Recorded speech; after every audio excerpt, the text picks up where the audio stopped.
Hey, good evening.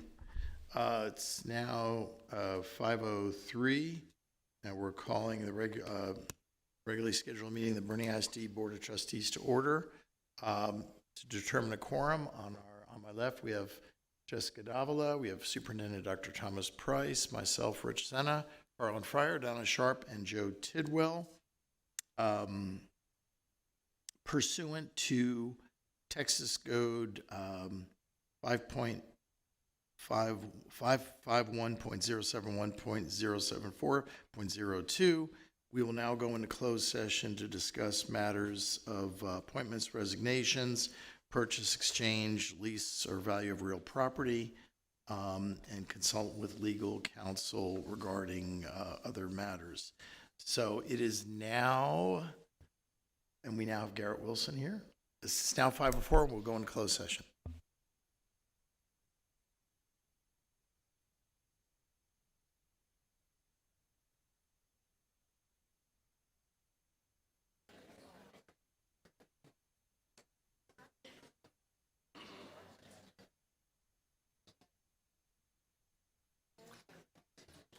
Good evening. Good evening, ladies and gentlemen. It's 6:30. We're now calling to order the regularly scheduled monthly meeting of the Boerne Independent School District Board of Trustees. We do have a quorum. On my left, we have Mrs. Maritza Gonzalez Cooper. We have Jessica Davila, Garrett Wilson, our superintendent, Dr. Price, myself, Rich Senna, Harlan Fryer, Donna Sharp, and Joe Tidwell. So we have a full quorum, and Brian, time for the pledge. Ladies and gentlemen, would you please rise? And gentlemen, please remove your caps. And please welcome to present the colors, the award-winning Boerne Champion JROTC Color Guard.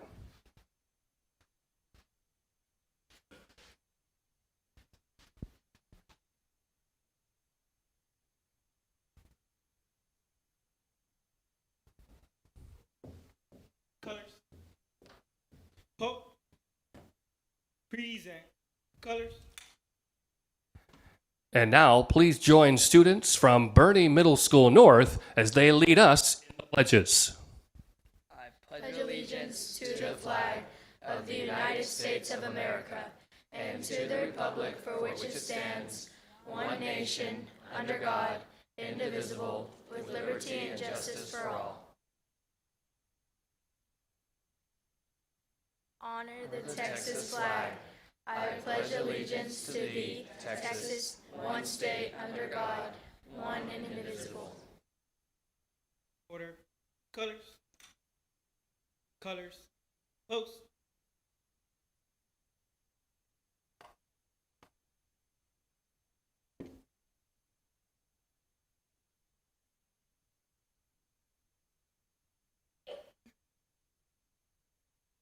Colors turn. Perch.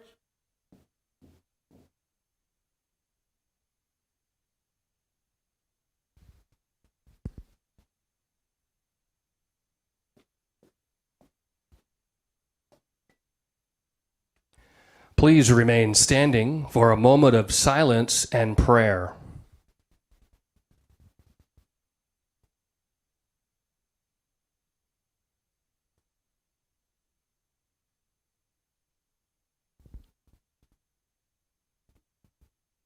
Please be seated. Mr. President, Dr. Price, Board of Trustees, our students from Boerne Middle School North have prepared some fantastic questions for our board members. All right, who's up first?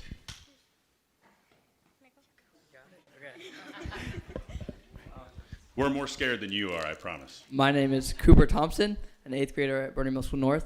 My question is, what are the pros and cons of block scheduling?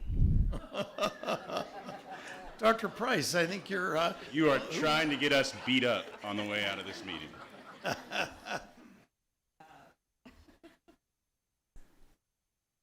The pros. The pros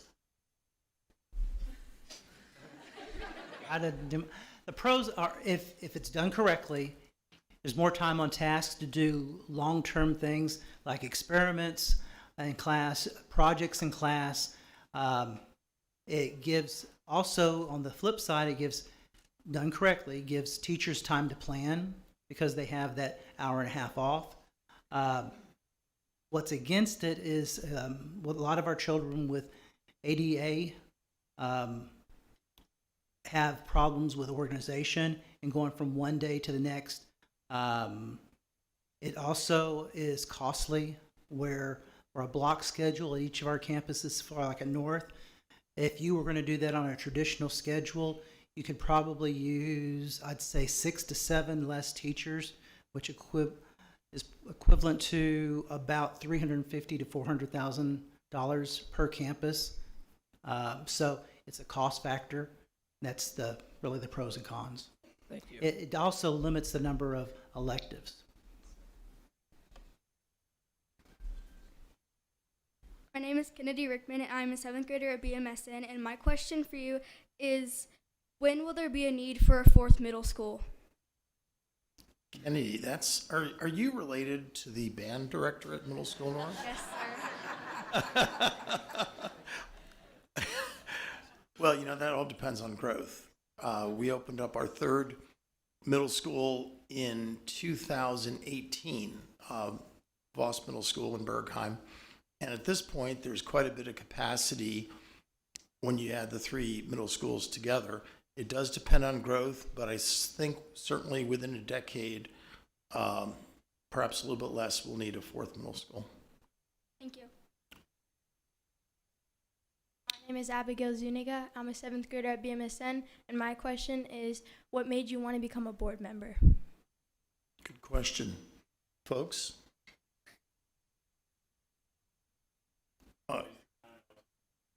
No, I'll answer it, but you go ahead. Go ahead. I have 4 kids in the district, went to school here, and just thought it was a place that I could help out, and really liked it. And it probably helped that I had no idea what was involved with running for office, because if I did, I probably wouldn't have done it. So, but having done it, it's pretty rewarding. And I would plug this: we need more people to volunteer to do it. Sometimes it's even hard to fill open seats. So any of y'all sitting here for an award, for your kids getting awards, think about putting your name in the hat. We could use a lot more people that are interested in helping out. Thank you. My name is Ryan Lester. I'm a 7th grade at BMSN. My question is, will y'all have esports as a class or stay as an extracurricular? Answer that. I think this is the first year we've jumped into it. Our plan is to have a true K-12 type of environment. We are implementing some clubs at the elementary school, the Minecraft, that will grow into what we're doing at middle school. And I believe down the line we're going to try to have some classes that will incorporate gaming, on how to make the games and build the games and the coding part in it, starting in middle school, going up through high school. But that's going to be a process. It'll be over the next couple of years. Thank Do you. you, do you play esports, or is that something Yes, that ma'am. very much interests you? Thank you. Hey, thanks, guys. Vernon Middle School North.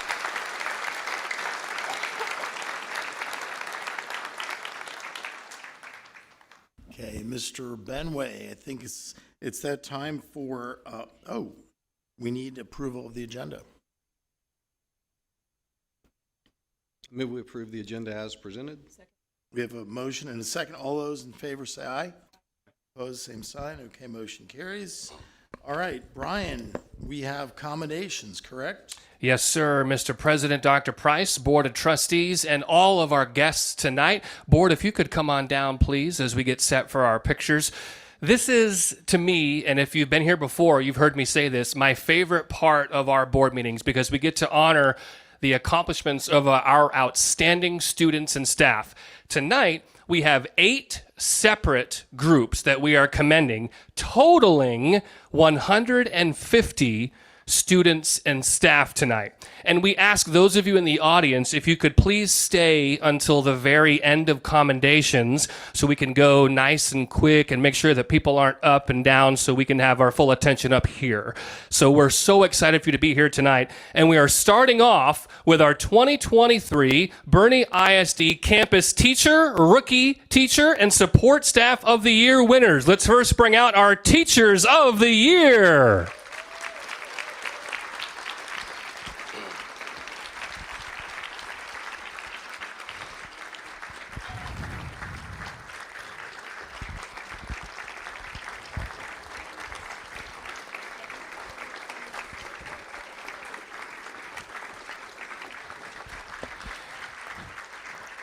The 2023 Boerne ISD Campus Teachers of the Year from Boerne High School, Camille Robinson. From Champion High School, Chris Prince. From Boerne Middle School North, Rachel Bunker. Boerne Middle School South, Brooke Taylor. Voss Middle School, Stacy Murrah. Cibolo Creek, Maggie Smiley. Currington, Marisol Lozano. Fabra, Margaret Palacios. Fair Oaks Ranch, Sarah Borgerding. Herf, Candace Warder. Kendall, Susan Trzynski. Van Rob, Angie Bowman. Boerne Academy, Vicky Trumbull.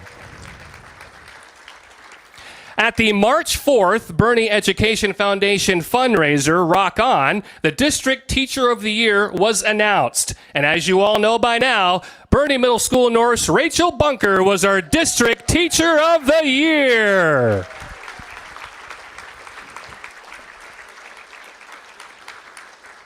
Mrs. Bunker received a $10,000 check from our good friends at Vic Vaughn Toyota of Boerne, as well as an additional stipend from Boerne ISD. The runner-up for Teacher of the Year was also announced at Rock On. That was from Boerne Middle School South, Brooke Taylor.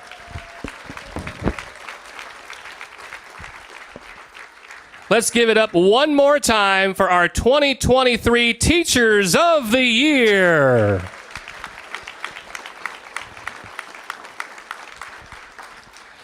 And if you are here, if you're a loved one of one of these fine teachers, could you please raise your hands or stand up? We want to make sure we thank you for your support as well of our teachers. So thank you all for being here tonight.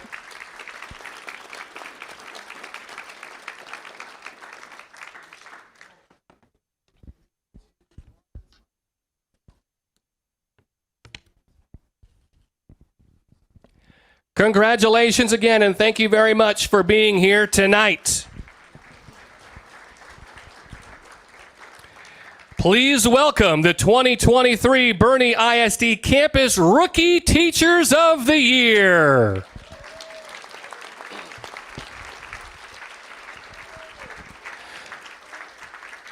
From Boerne High School, Kathleen Young.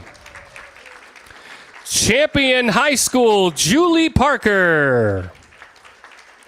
Boerne Middle School North, Hannah Fairhurst. Boerne Middle School South, Abby Megan. Voss Middle School, John Lopez. Cibolo Creek, Ashley Madam. Currington, Kimberly Salinas. Fabra, Ellie McCone. Herf, Jillian Hogue. Kendall, Nicole Pofel. Van Ra, Victoria Klein. And tonight we will announce the District Rookie Teacher of the Year. They will receive an additional $500 from an anonymous sponsor. And now, Dr. Price, the envelope, please, for the Rookie Teacher of the Year.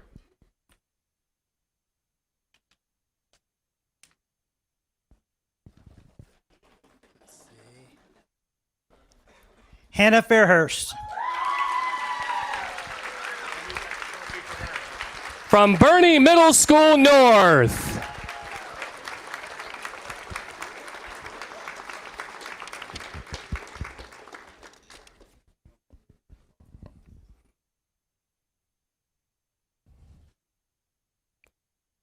And now if we get a group photo with all of our Rookie Teachers of the Year as well.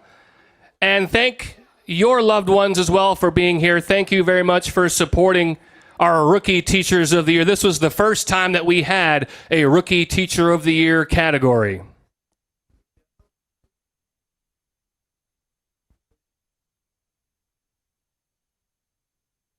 Congratulations, Rookie Teachers of the Year. And now please welcome the 2023 Campus Support Staff of the Year.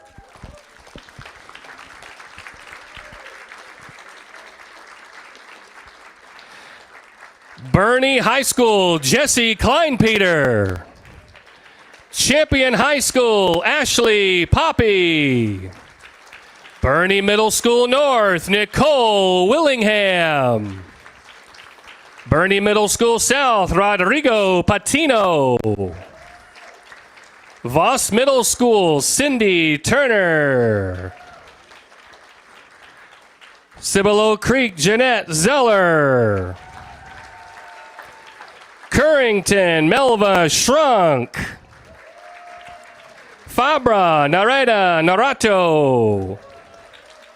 Fair Oaks Ranch, Loretta Rodriguez. Herf, Jessica Watson. Kendall, Peter Vargas. Van Rob, Patty Haney. Boerne Academy, Cheryl Garza. Central Office, Jerry Flores. Maintenance Department, Ronnie Hobbs. Transportation, Jennifer Rogers. And tonight we will announce the District Support Staff of the Year. They will also receive a $500 from an anonymous sponsor. Dr. Price has the envelope, and the winner is... From Fabra Elementary, Mrs. Narado.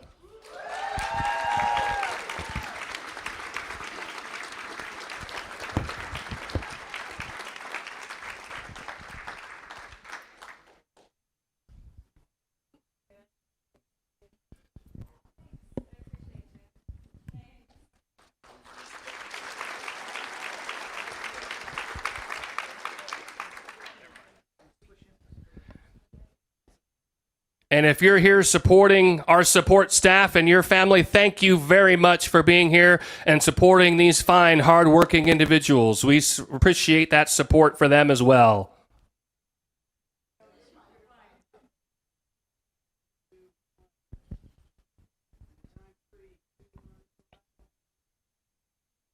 Congratulations, Support Staff of the Year.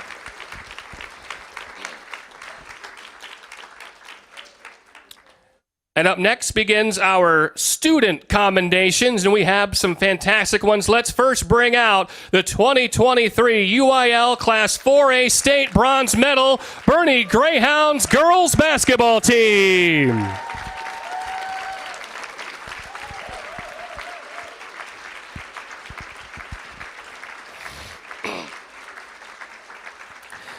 The Greyhounds advanced to the Final Four for the second time in the past 3 seasons, as they won 5 playoff games in dominant fashion, outscoring their opponents by a total of 280 to 130.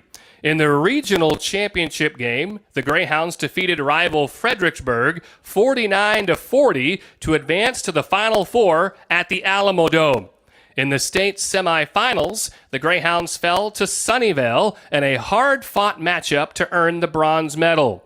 Boerne finished an amazing season with an overall record of 35-2. In the last 2 years, the Greyhounds have won 69 games and have lost only 7. Let's hear it for the state bronze medalist, Bernie Greyhounds girls basketball team.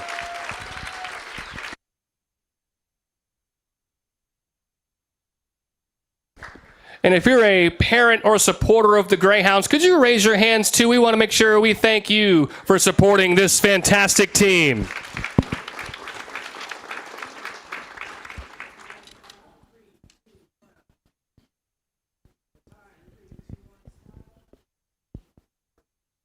Congratulations and go Greyhounds!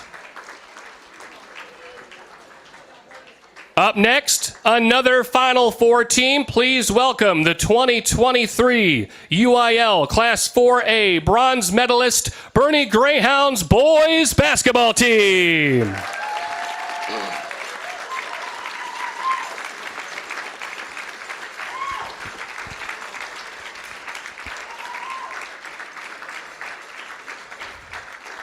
The Greyhounds made history as they advanced to the state Final Four for the third straight season. The Greyhounds won 5 playoff games in dominant fashion, outscoring their opponents 299 to 180. In the regional championship game, the Greyhounds defeated Stafford 50 to 32 to advance to the state Final Four at the Alamo Dome. In the state semifinals, the Greyhounds fell to Booker T. Washington in a hard-fought matchup to earn the bronze medal.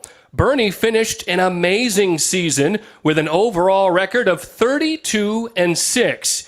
The Greyhounds have won 11 of the last 14 district championships, including the last 6 in a row, and have won 3 straight state bronze medals. Let's hear it for the Bernie Greyhounds state bronze medalists.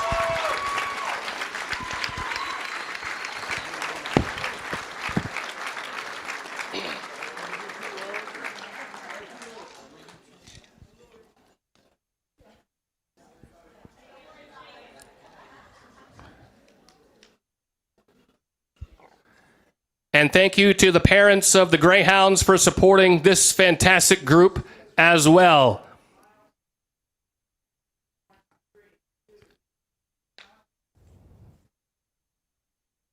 We bought that ladder today, by the way, and it worked out really well. Go Greyhounds! Congratulations! Thanks, guys.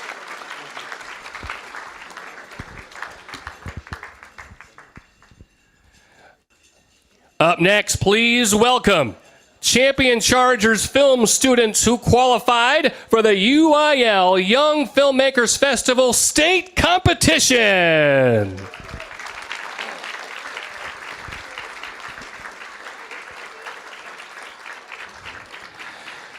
Two entries in the traditional animation category qualified for the State Film Festival. Caroline Cabral's film Lifeline, as well as the team of Devin Jensen, Christopher Harris, and Tanner Charlton's film Maki. The team of Jen Neubauer, Samara Gonzalez, Jackson Majetic, Hagen Martin, qualified in the narrative category with the film Saffras. At the state contest, Caroline Cabral's film Lifeline won the Class 5A state championship.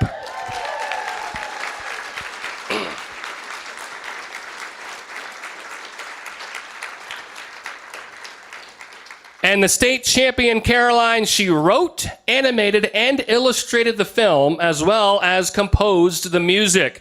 And the other 2 Charger student films each took 5th place in the state in their respective categories. Over 700 entries from throughout the state competed in the categories of digital animation, traditional animation, narrative, and documentary, with only the top 6 statewide advancing to the finals. Let's hear it for these fine champion film students, state qualifiers, and a state champion.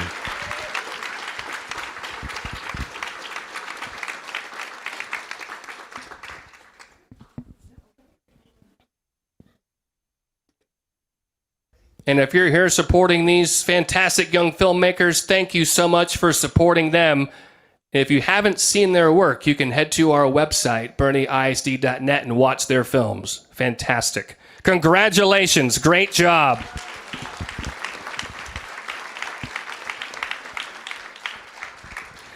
Up next, please welcome state qualifiers from the Bernie and Champion boys and girls swim teams.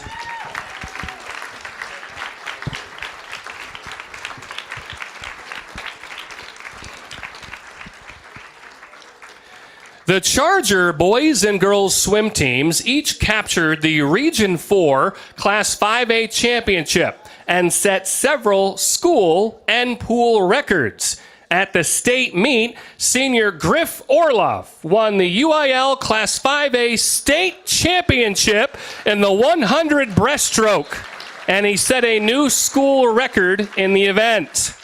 The boys also earned a state silver medal in the 200 freestyle relay, thanks to the team of Bexon Harrison, Will Harrison, Matthew Jeffrey, and Griff Orloff. Let's hear it for the medalists for Champion Swim.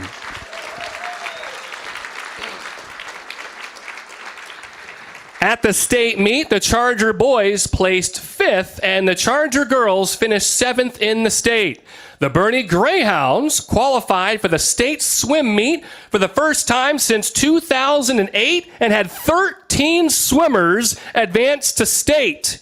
The Bernie boys placed 7th while the girls placed 9th. Senior Henry Johnson earned a bronze medal in the 100 backstroke to lead the Greyhounds. Let's hear it for the Greyhounds state qualifiers and medalists.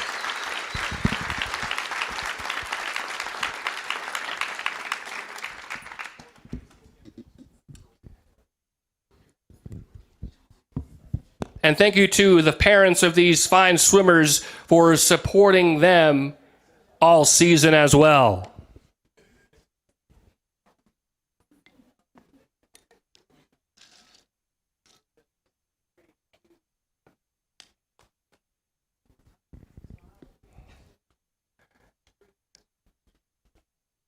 Go Chargers and go Greyhounds. Great job, swimmers.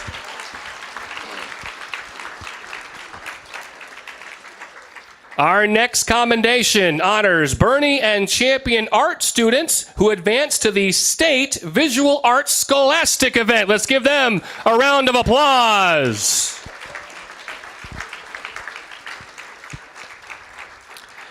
Champion and Bernie each had 4 students qualify for the state event. And the VASE state qualifiers from Champion, Jessica Land, Sydney Patterson, Abby Powledge, and Mia Shiesta. Let's hear it for the Chargers.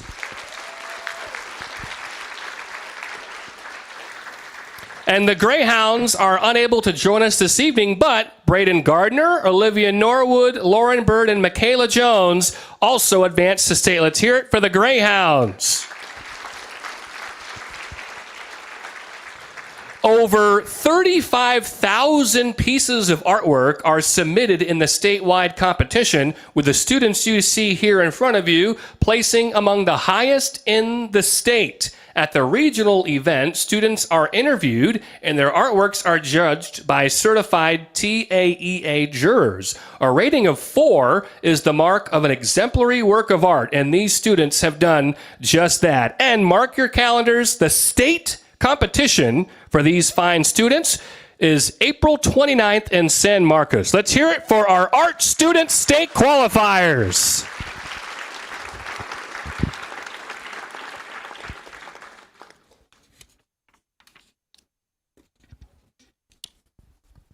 And thank you to the parents of these art students for your support as well. We appreciate you being here this evening.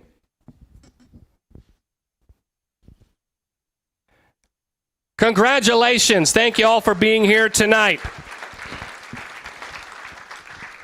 Our next commendation honors the 2023 Texas State German Contest qualifiers. Come on down.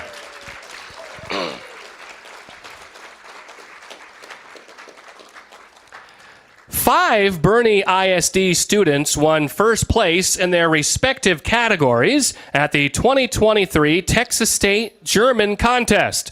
Bernie High School siblings Maya, Lila, and Jeffrey Morrison, as well as Cole Grotjean and Connor McCloy, all took first place in the state in their categories. In addition, Bernie High School placed 4th in sweepstakes for the small program division.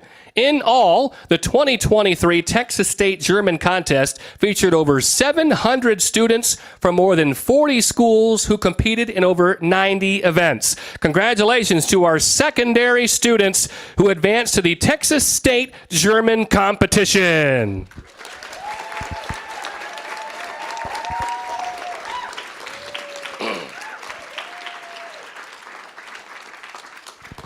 And thank you to the supporters of these students as well, as they did some fantastic work.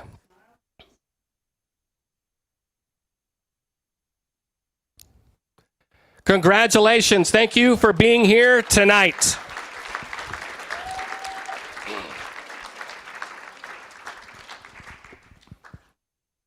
And our final commendation this evening is a special recognition. We recognize a family who generously donated to the Bernie Police Foundation to sponsor our school resource officers. Please welcome up to the stage Brad and Julie Robertson, who donated $7,500 to Van Robb Elementary School.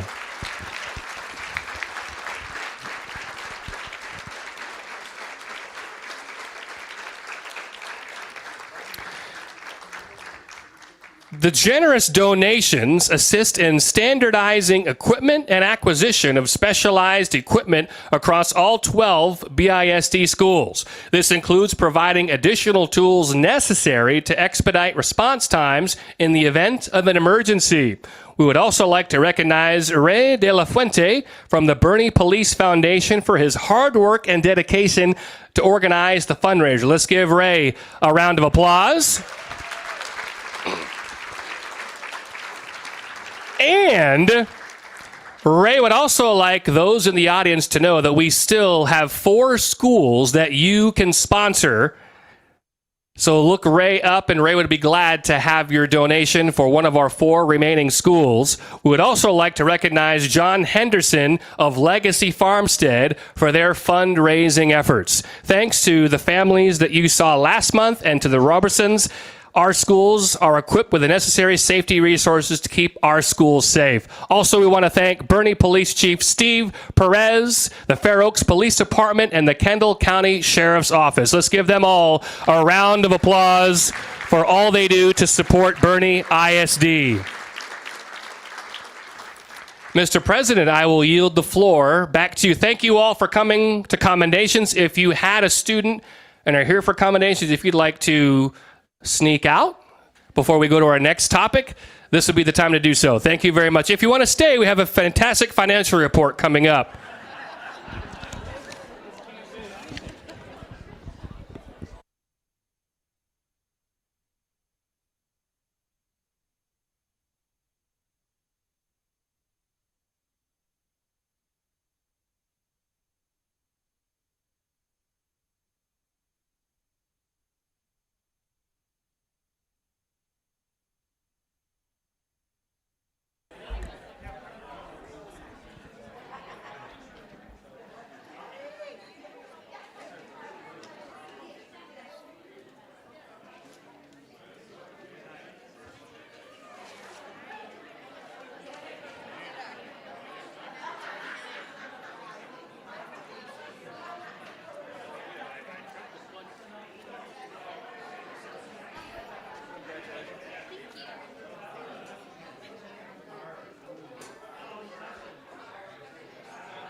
Okay, Brian, so we have a video highlight?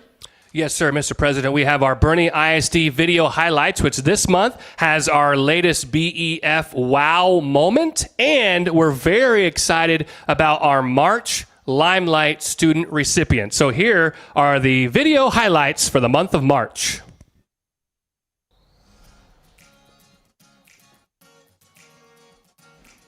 Hi, my name is Walker Hill. Welcome to Bernie High School. Today's wow moment is in Mr. Jeffco's classroom with students art lab. One of the biggest things that I've been trying to work on over the last couple of years is getting my students in the lab so that they are learning hands-on for science as much as possible. So that included the smart TV that we see here, the various stool implementations in the lab so that we can work in the lab, slides that go under the lab table so that they move easier for movement, so that science is not just something they're learning, but they're also doing. My AP scores for biology have continued to increase as those things have been implemented. Students report to me they feel that they're learning better and that their success is being driven by doing rather than just learning. Thank you for supporting every student, every teacher, and every school in Bernie ISD.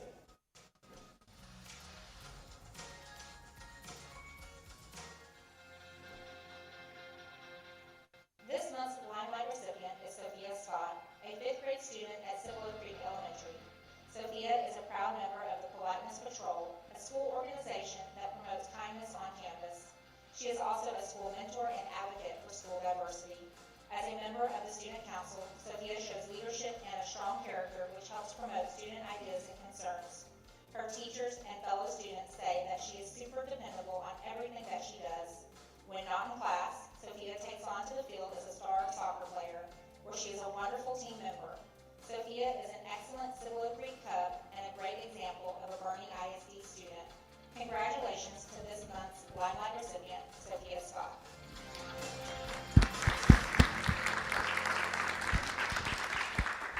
Mr. President, Dr. Price, Board of Trustees, it is my honor to introduce to you our March Bernie ISD Student Limelight recipient, Sophia Scott. Come on down from Cibolo Creek Elementary.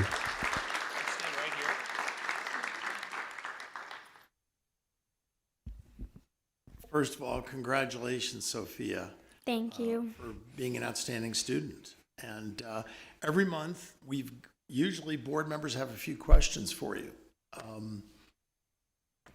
So is there anything you'd like to share first? I don't really know. Okay, that's perfectly okay.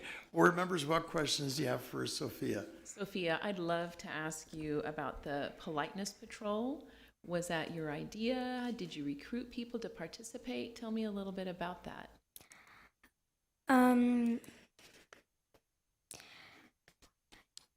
Miss Zuniga started it, our school counselor, and we had a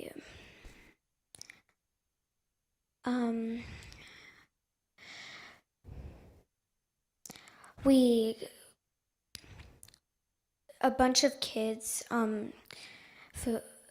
like, I don't really know the words to use, but we all took like You volunteered to participate? yeah, we volunteered to participate in different activities around the campus. How often do you guys meet? Do you do stuff once a week or every day? We meet every month and we come up with a project to do at the school. Nice. Okay. Are the projects are they planting trees and landscaping type service projects, or are they like being nice to people projects? What's an example of a project that you would? We did this one where for high schoolers that couldn't afford a prom dress, we did a drive where they could get dresses from our school. It's great. I've seen that closet. It's really beautiful, all of the dresses that are there.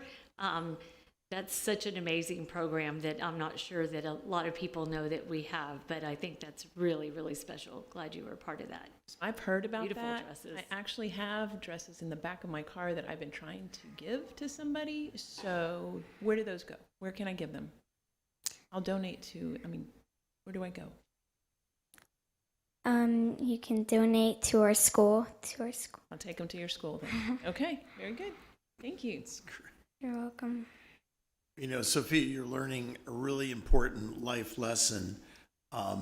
You get a lot more in life when you're kind to people than when you take a different approach. And that you're learning how to serve others while, undergoing all your classes is a really great sign of great character and a great lesson to learn for life. So congratulations. Thank you.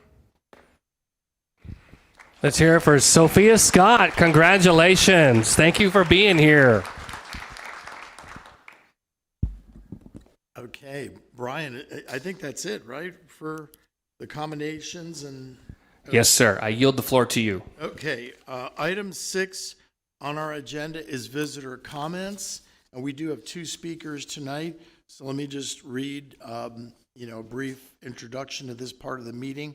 The board encourages comments about the district from citizens of the district or from district employees. Anyone wishing to speak may do so at this time. Everyone is limited to 3 minutes. Remember, the board may not discuss or act upon any issues that are not posted on our agenda. If an issue mentioned is listed on tonight's agenda, the board will defer discussion of the issue until that time. And of course, the board encourages the public to discuss concerns with an appropriate administrator who has the authority to address the concerns. And they should be expressed as soon as possible to allow early resolution at the lowest possible administration level. And I really don't feel the need to read this next part because all of our guest speakers are always polite and respectful. So with that background, our first speaker is Travis, is it Graham? Raymond? Graham. Okay, Travis, you're up.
Thank you, Travis. And our next speaker is Susanna Hogan.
Thank you, Susanna.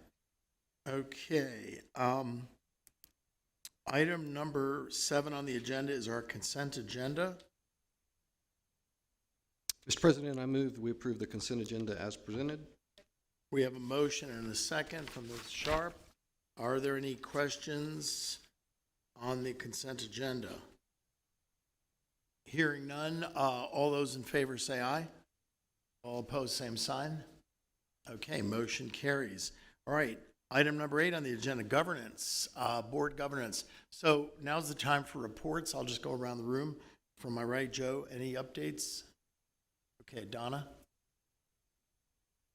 Yes, our whole child committee met on March 6th, and we reviewed the 3-year plan and the progress thus far. We had a wonderful guest speaker, one of our students, who provided us an overview of what the Blaze Special Olympics does. The young lady showed her gold and silver medals, and it was just a wonderful experience to see the joy in her face and how she spoke of all of her friends that participated in this program. And so it's wonderful that BISD partners with Special Olympics and helps support that as well. So the other thing we talked about was our program overview. We had an internal audit. There's going to be a team assigned to implement strategies to make improvements on the suggestions we learned from that audit.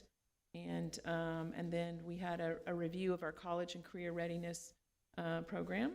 And that was about it. All things are going well. Great, thanks, Donna. Carlin? Sure, we had a facilities committee meeting last week. Henry led us through kind of an update on different project statuses from our latest bond. A lot of discussion around elementary school number 8. Several of the projects were awarded actually today, I believe, for middle school north parking. We've got FF&E for elementary 8, and then we've got some HVAC items that we're doing on various campuses, and then talk about projects that are going to be awarded, I believe, next week. Give us an update on the Champion High School improvements and the cost projections there that came back into an acceptable range. Fair Oaks PTO project, and then discuss some other land projects that we've been looking at. Great, thanks, Carlin. Maritza, any updates? Jessica, anything on BEF? Just wanted to thank all of the donors and sponsors for another successful Rock On. So thank you for everyone that attended. And, you know, some of the outfits were very festive. We liked your hat and it noted that it was blue and purple. So, you know, good job, President Zinna. You got to love all the kids, right? Absolutely. Okay, Garrett? All right. I will... Board members, you have a copy of this in your packet. I'll do a review. I hope to keep it brief on key legislation in the current 88th session of the Texas legislature. And there's a lot moving now. There were over 7,000 bills filed, which is a record number, almost 8,000. It's like 25% more than 2 years ago. We're only going to go through about 10 of them, okay, the ones that have the biggest impact on public schools. The first section, there's a movement to bring property tax relief throughout the state after record appraisal increases last year, which were massive across the state and even higher here in Boerne ISD. Both chambers of the legislature have proposed property tax plans in the $16 to $17 billion a year range. House Bill 2 is the House's version of property tax relief. It is designed to reduce the current maximum maintenance and operation tax rate, which is a little over 89 cents. That plan is to reduce it by 15 cents, which would take it down to 74.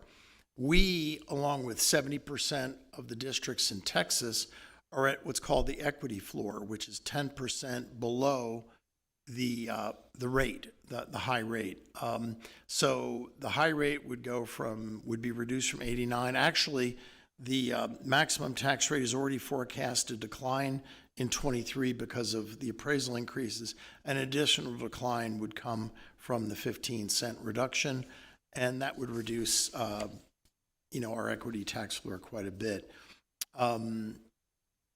House Bill 2 also caps property appraisal increases for all properties, commercial and residential, to 5% a year. This would begin next year in tax year 2024.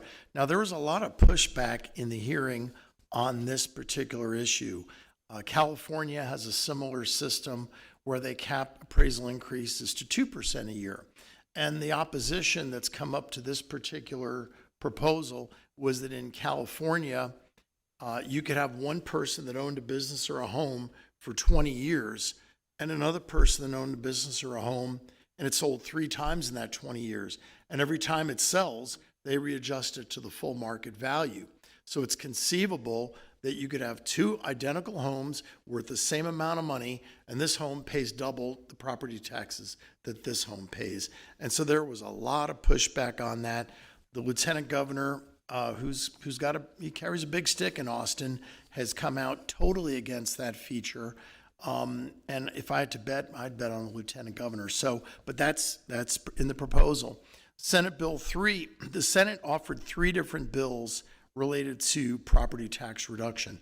Senate Bill 3 raises the homestead exemption for homeowners from $40,000 to $70,000, and an additional increase from $10,000 to $30,000 for seniors over 65 or for those disabled. So if you're over 65, which is about 30% of the homeowners in Boerne ISD, your homestead exemption will be $100,000. And the state has committed to holding that harmless. Okay. So that'll take effect in tax year 2023, but it is subject to approval by the voters this November. Senate Bill 4 also reduces the maintenance and operation tax rate, but where the House went with 15 cents, this would go with 7 cents beyond the already forecasted decline based on appraisal growths. The other thing that Senate Bill 4 does, which would impact Boerne, is that the equity floor would be reduced from 90% of the maximum rate to 80%. So that would basically lower our tax rate another 10%. And it's estimated, I think, 29 districts out of the state, just on that feature alone, would be pulled out of recapture. So we think that's a good thing. Now, of course, the Equity Center, which seems to want to punish property wealthy districts, they're against it, but I don't think they'll carry the day. And then we don't know. The models haven't been run yet, but it couldn't hurt, you know. And then combined the 3, and then Senate Bill 5 would cut business property taxes by about $1.5 billion. So the Senate's going to pass their version, the House is going to pass their version, and then they're going to have to come together and figure out, conference committee, what's going to happen. Budget-wise, the House Appropriations Committee approved its committee substitute for the originally filed House Bill 1, which is the preliminary state budget, by a 23-3 vote in the House. This budget totaled about $6 billion more than the originally filed budget. There is a constitutional limit in Texas about how much spending can increase each biennium. The reason why this is $6 billion more is that the House Appropriations Committee also approved a supplemental budget with more spending. And when you have a supplemental bill with more spending, that increases your total for the next biennial. So that budget includes the property tax relief as mentioned, $2.4 billion more for schools for an increase in the golden penny yield.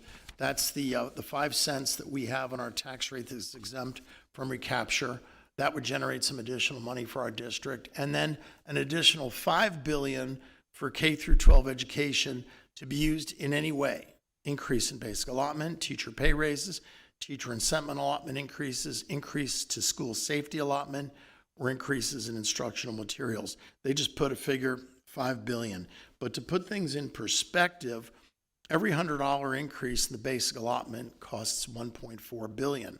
So if you add in the $5 billion of spending and the $2.4 billion of extra yield from the golden penny, that's about a 6% increase in the, about an 8.5% increase in the basic allotment. While that seems pretty good, the compounded inflation since the last basic allotment adjustment 4 years ago is 14%. So 8.5 is good, but we'd rather see, more. School safety, there's some bills. House Bill 3 requires an armed school security officer at each campus. We already have that. Funding includes an increase, don't fall out of your chairs, from $9.72 per ADA to $10. But it would add $15,000 per campus. So we'd gain about 180 grand under that. House Bill 13 takes a more aggressive approach to security and would increase funding from $9.72 to $100 per ADA. That would be quite a bit. Senate Bill 11 is almost identical to House Bill 3. So when the House put its budget together saying $5 billion more for public ed on top of the golden penny, the question is, does that include whatever school safety bill they promote? Yes, it would. Okay, teacher pay, teacher and staff pay.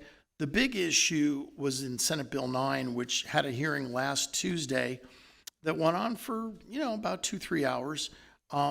It dedicates $3.3 billion more in Senate Bill 9. Where does that money go? It throws some money at the teacher retirement grant, making it less costly for school districts to rehire retired school teachers. Right now, there's a penalty, and that penalty would go away.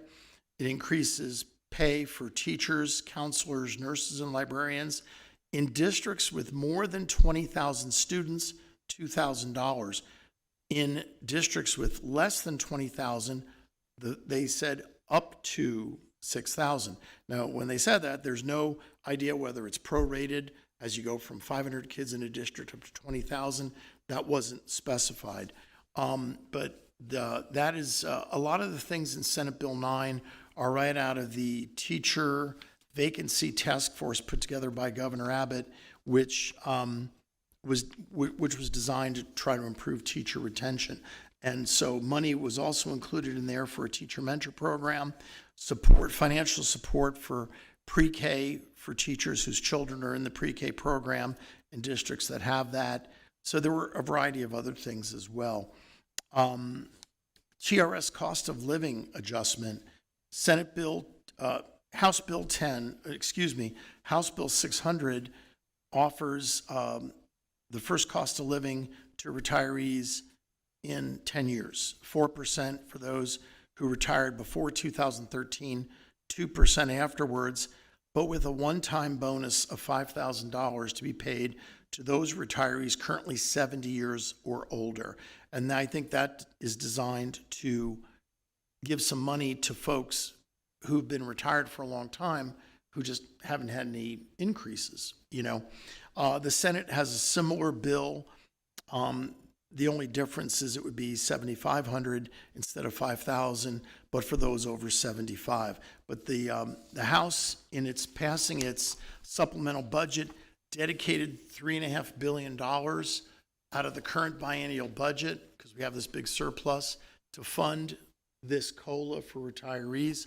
So all that needs to happen is for the legislation to pass. Since it's already been funded, I cannot imagine the legislation for TRS COLA is not being passed. I'm sure it will be.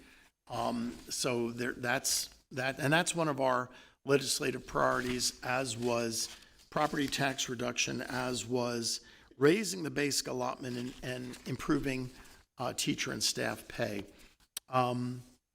School vouchers, that's been a hot topic this session. The governor's made it one of his major priorities, as has the lieutenant governor. Speaker of the House, it's not one of his priorities.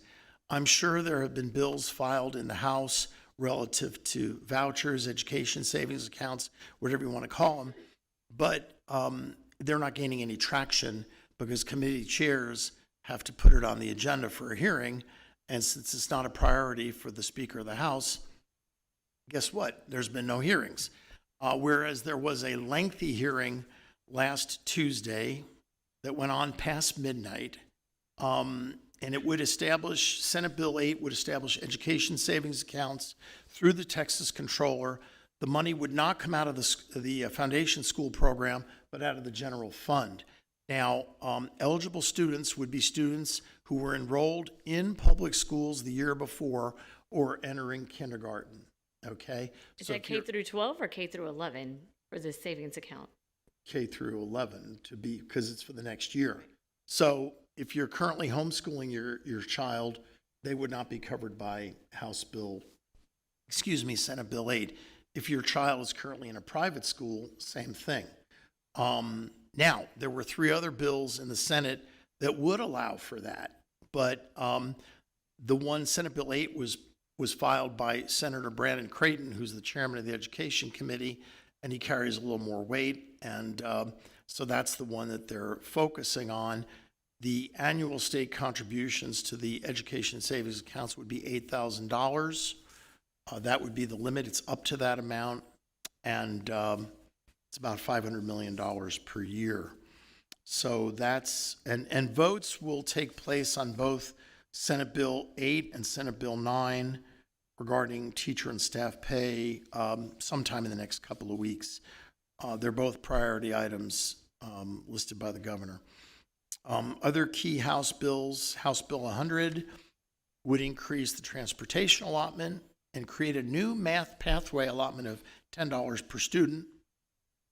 And it would do enrollment-based funding for bilingual ed, career technical education, and the instructional facilities allotment. The other thing, the instructional facilities allotment, which was increased 4 years ago but not fully funded, it appears that both House and Senate bills have increased money to fully fund the instructional facilities allotment. That was another one of our priorities. So that seems to be good news. So once again, on the House side, on top of the golden penny yield, $5 billion more for education to be split however these legislative bills go. And the Senate, no increase in the basic allotment, but $3.3 billion more for compensation.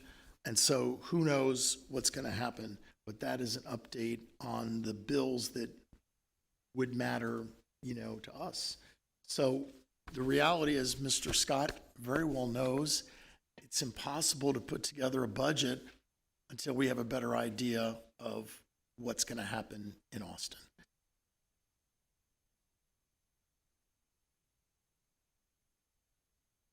Now, I'll tell you, the only way they're going to have a special session, which is a definite possibility, is the governor and the lieutenant governor have said they're not going to have legislators go home until there's some sort of school choice program passed. And so I'm not a, what do you call it, a prognosticator, but I'm going to guess that some deal will be cut because the House is going to want this for public ed and the lieutenant governor is going to want this for school choice. So we'll see what happens. But you asked the question last month, what's next? We'll communicate with those 20 volunteers that went up to Austin and met with 70 legislators as to this update and also what our next steps in communicating should be. Because the advice we've been given is continue to communicate with all the legislators we've met with so that they know how we feel. And right now, it's wonderful to see the increases for compensation for teachers and counselors and nurses and librarians. That's wonderful. We also have to dedicate money to pay more to our food service workers and our bus drivers and our maintenance folks. That's important too. As well as, just an increase, whatever it is in the basic allotment to help us counter inflation. But as you know, 86% of our budget is staff. So anything that helps in that direction is welcome help. So that's that. Okay, so Dr. Price, I think it is your turn. I am so excited to hear what Larissa has to say that I have no report.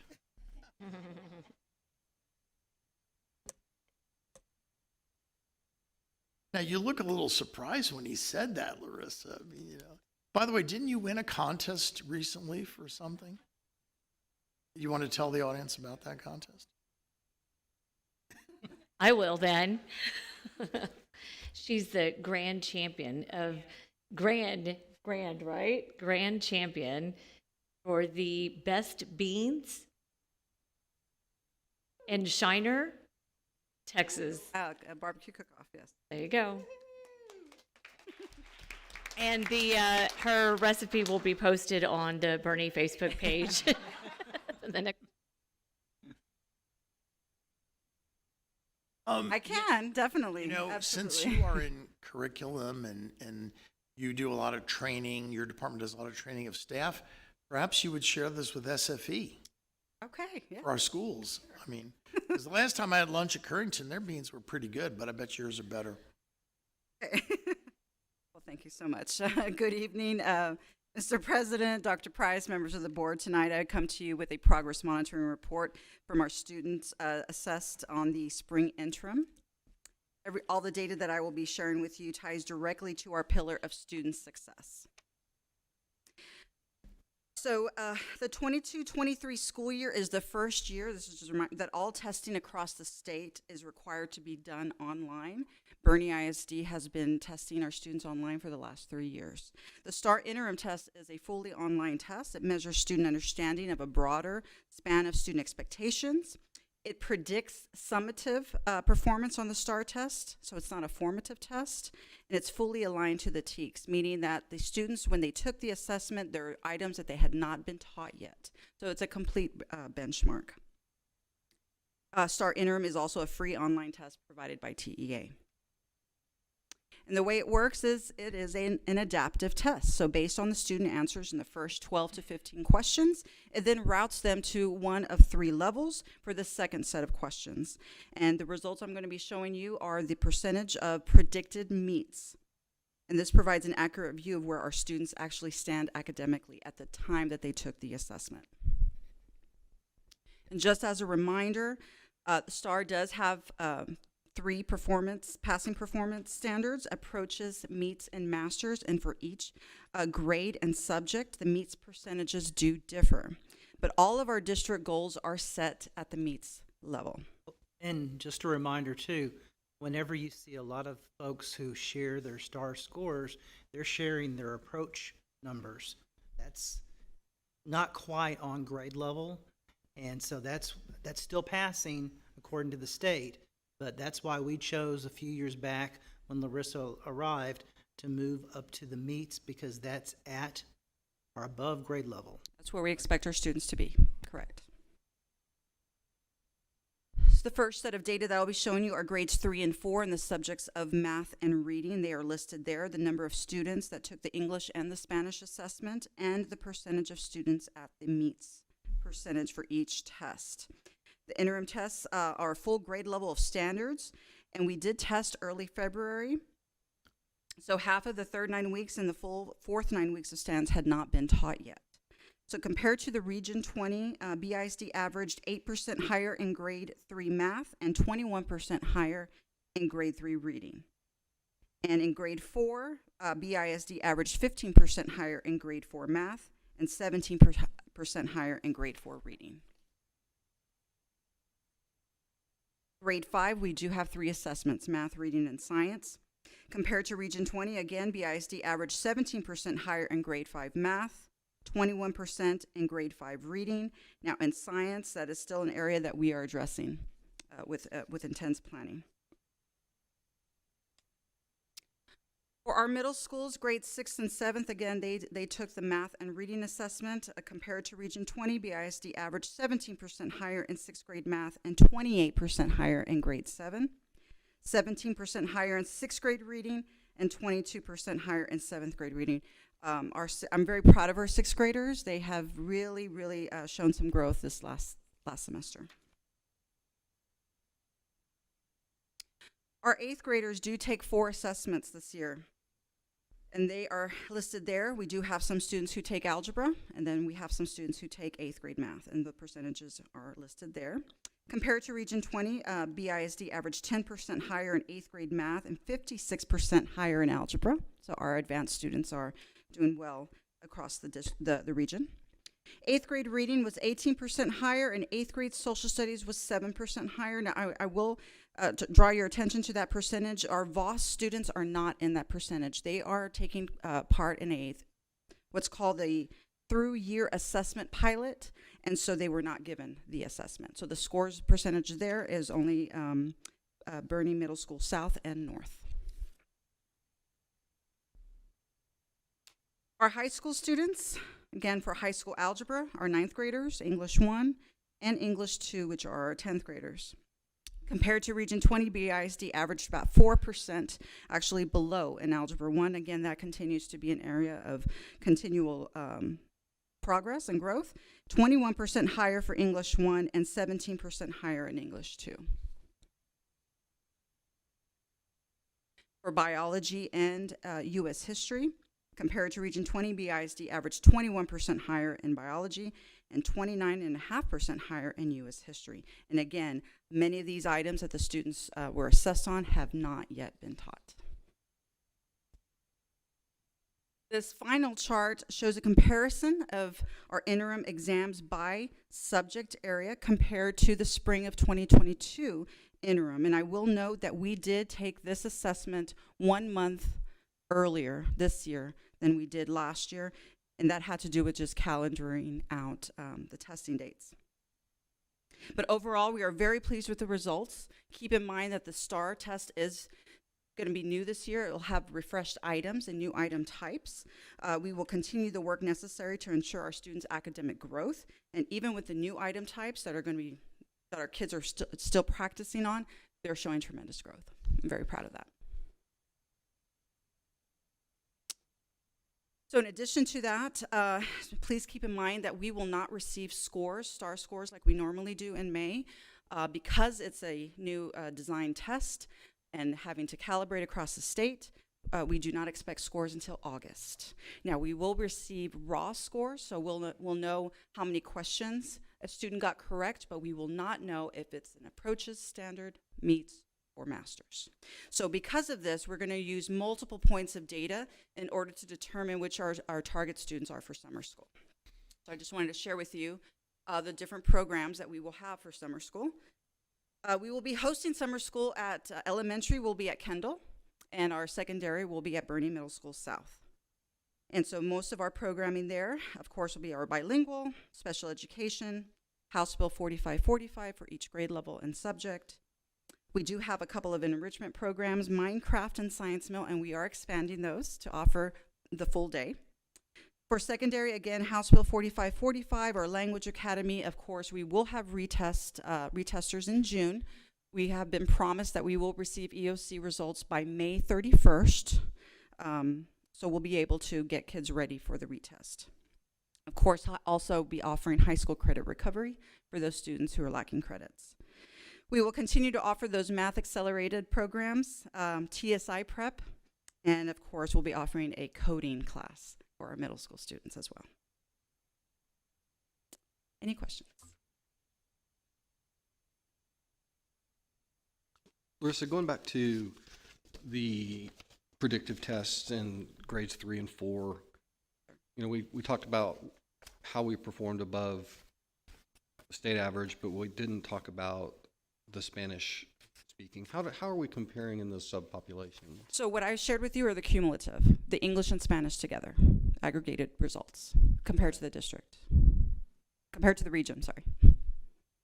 Does the region compare us just in the Spanish though, or can we do that? No, so what I shared with you is the aggregate total of English and Spanish testers together compared to the region. That's the percentage I shared with you. Okay. Yes. So, for instance, in third grade, reading, we're 21% we're 21% Combined, the English and the Spanish scores together, we are 21% higher than the region. So it might be 16 in English and 5 in Spanish. Correct. Okay, gotcha.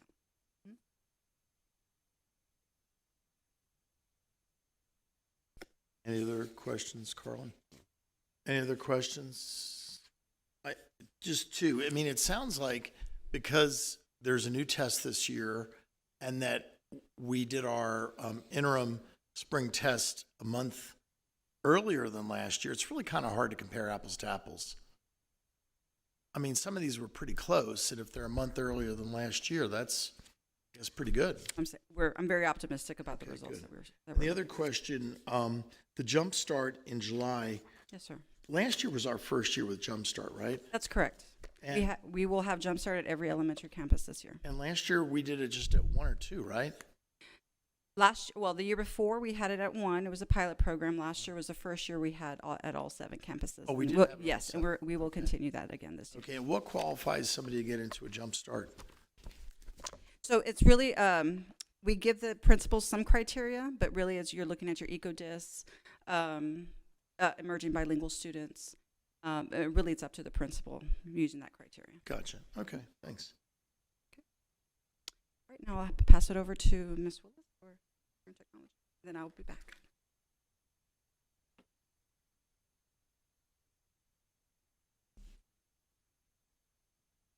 Thanks for having me tonight. It's good to see you all. Thanks for giving us the opportunity to give you a quick update on CTE programs in the district. Most of this information will address student success. So when I got here in July of 2019, we immediately started strategic planning for CTE. We do it in 3-year increments. So we just finished up that 3-year period, and this summer, August, we strategically planned for the next 3 years. So this is year 1 of our next cycle. So I want to share some of that information with you tonight, kind of what has happened in 3 years and where we think we're going to go. And so that has changed a little bit even on the wording of our mission and vision. Just some simple wording that was important to teachers that I thought better reflected what it is that they're trying to do. So things like innovative, student-centered opportunities, in-demand, high-skill, sustainable, rewarding careers. Used to talk a lot about high wage, and our teachers really wanted kids to understand that they needed to enjoy what they do for a living. So they spend a lot of time doing it. So from 2019 to 2022, some results for you. What have we done in 3 years? We've streamlined our programs of study, which is basically our coherent sequence of courses. 2019, we had 119 courses on the book in CTE, and they were all over the board. They weren't really coherent. So we have streamlined that. Now we have 61. And that does count some of our courses that cross over, such as something like anatomy and physiology, which lives in our health science pathway, or forensic science, or food science.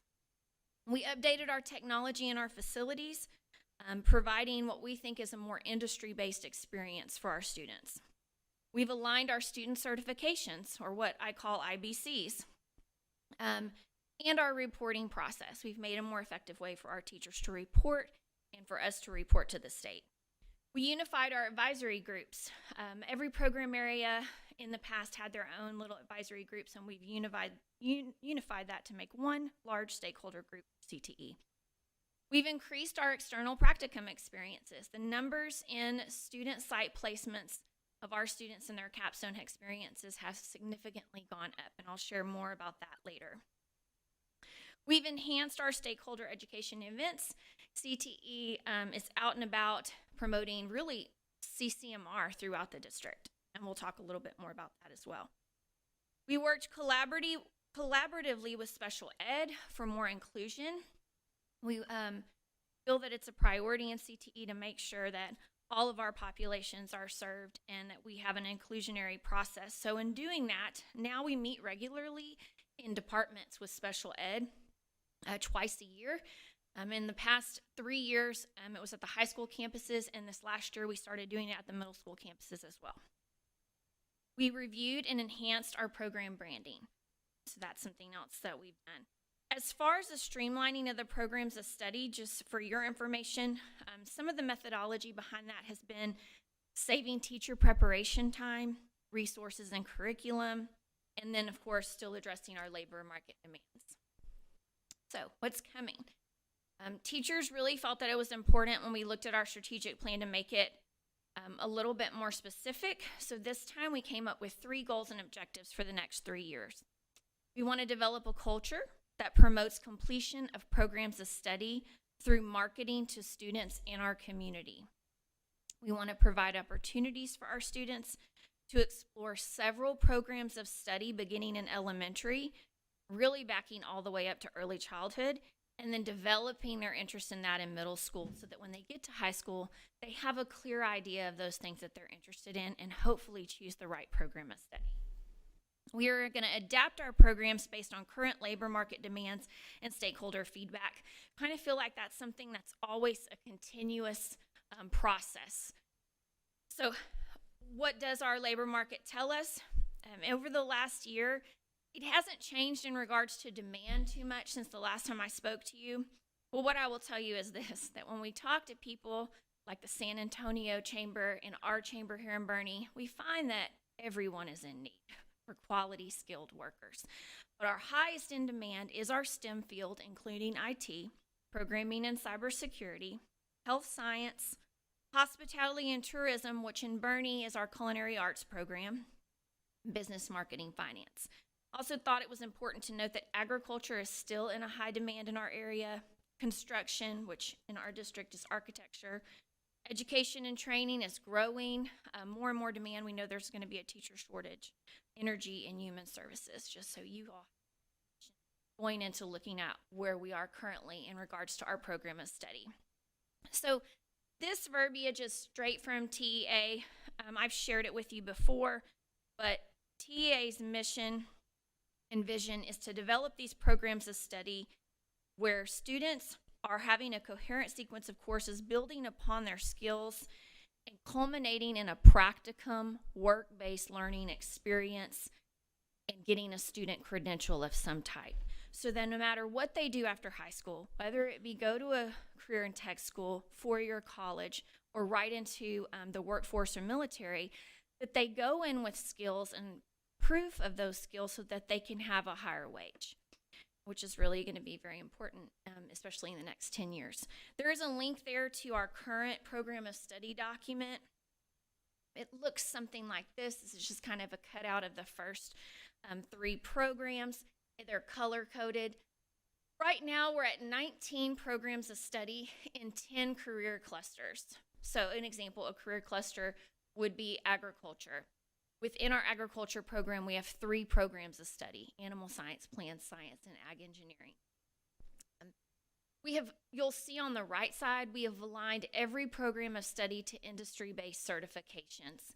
And right now, there's over 30 different industry-recognized student credentials on the list, and it's growing. As TEA has released more and more on the accountability list, we've consulted back with our teachers and added more. So our methodology here, again, is we want to focus, we want to streamline for the benefit of our students and our staff. So in regards to those student certifications, so you know that where we are right now, in 2022, we had 1,063 certification attainments across the district. 361 of those count towards our accountability, our A through F accountability ratings. This is an increase from 2021 of 23%. So big jumps, big gains made. Just some other facts: 30% of high school students here in Boerne took at least one certification test, and 28% of them passed it. And when I talk about credentials, the 1,063 comes from everything from OSHA 10 to certified medical assistant. Some of those don't count for our current accountability system. What I like to say is they're resume builders, and they're still really important for our kids. So if I'm reading this correct, if 30% of high school students took at least one certification test, 28 out of that 30 passed. So like over 90% of the kids passed. Yes. Good. And I love to use that data with the teachers because I really want to encourage us to be more inclusive on who gets to take a test. Give everyone the opportunity, as many students as possible. And I think we're going to see jumps in that in the next 2 years as well. So practicum opportunities. The practicum is that 4th year class in the program of study, that work-based learning experience where we're getting kids out there and getting them exposed to the workforce and what the world of work looks like on a daily basis. So we have done a ton of work over the last 3 years in just building those external stakeholder relationships to get our kids more placements outside of Boerne ISD. We do a ton internally, but we have over 130 external student placement locations this year, and 282 students in our practicums are placed. They're big numbers for us. Well, that's great. What kind of feedback do you get from the businesses? It depends. It depends on the program of study. Just like everything, we have our strengths and our weaknesses. And so most of the time, every external placement location is so excited to have our students. There's never been a situation where we've walked in and somebody wasn't interested, especially now. The chamber has helped us a ton with that. Him helps me get exposed everywhere I can be, and I jump out there, and as soon as we meet somebody, they want in. Our Workforce Wednesdays are a perfect example. When you look at who showed up and who's hiring our kids, it is all over the place. It's every place from the mom and pop restaurant to the automotive shop to the big dealerships to the hospitals. So feedback is good. I think our areas of growth are more things that just structure and processes, which we're constantly working on, trying to improve. And what I've heard from economic development and from chamber is they want more.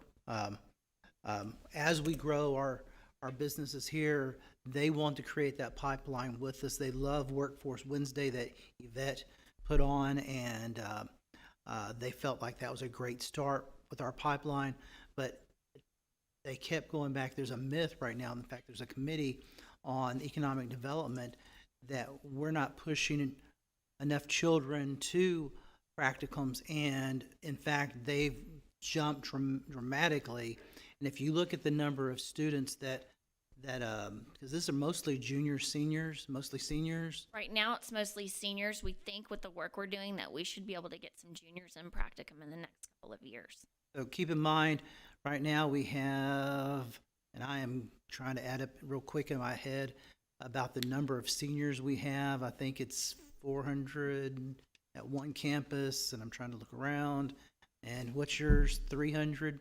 300. So if we're placing almost 300 students in practicums of our seniors, we are placing quite a huge percentage of students into those opportunities. And we would love to help our businesses and grow our businesses. And I think you'll see, as Heather said, more and more over the next couple of years. And do they, if they have a car, they just drive to the business, or Yes. what if they don't have a car? I do want to give some props to our transportation department. They have helped us so much in that area.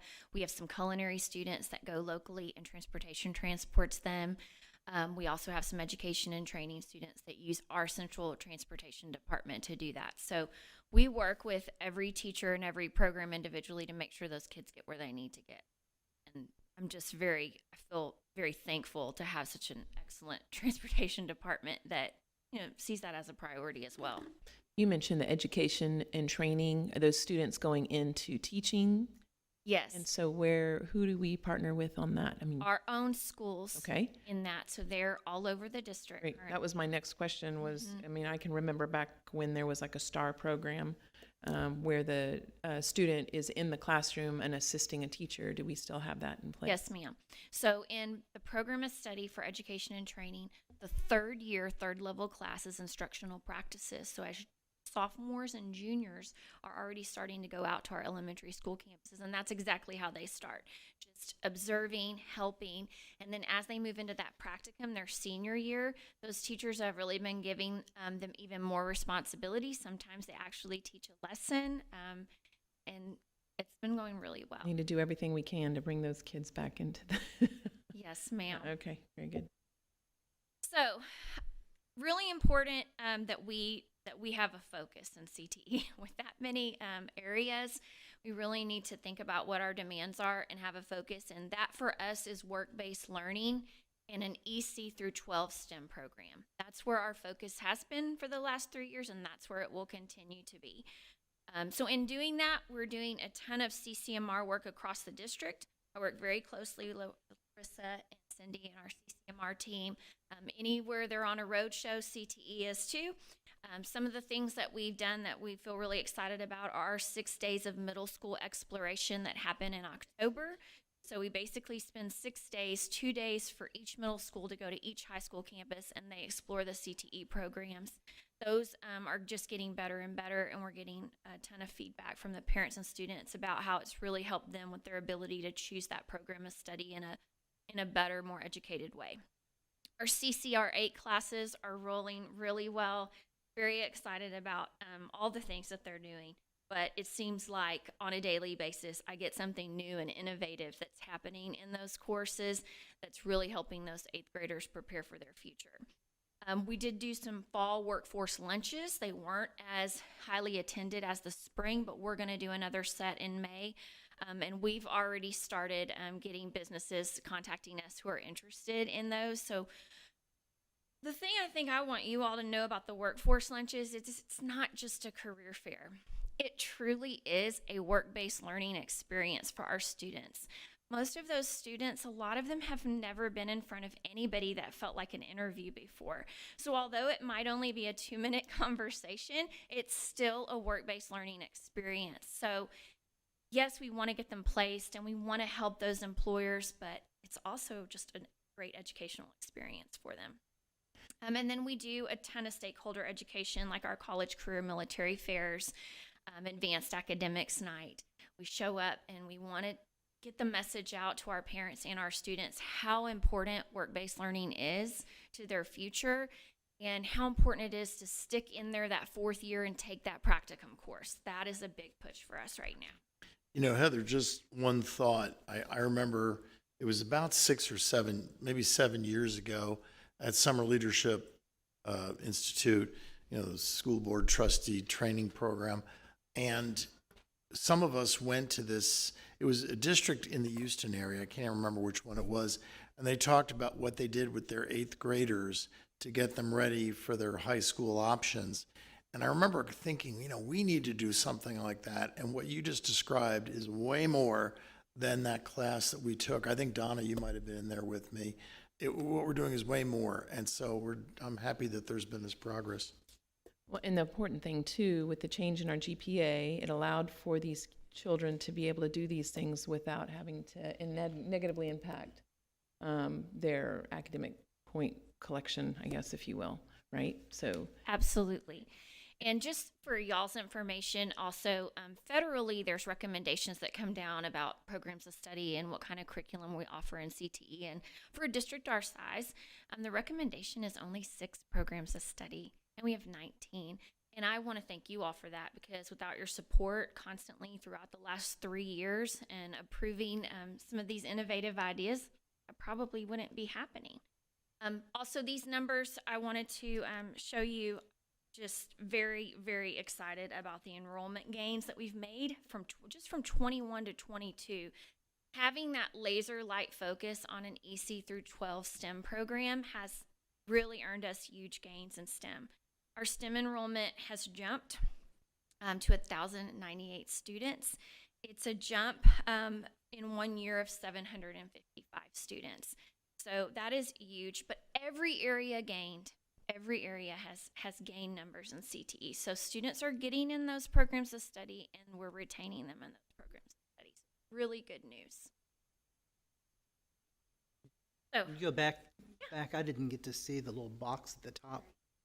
I think that's important to see. That's just in 1 year where we've gone from STEM from 343 to 1,098. And in health science, from 727 to 826. And in ag, from 562 to 764. So in those big 3 right there, those are big jumps. They're not small jumps. So what is happening in STEM?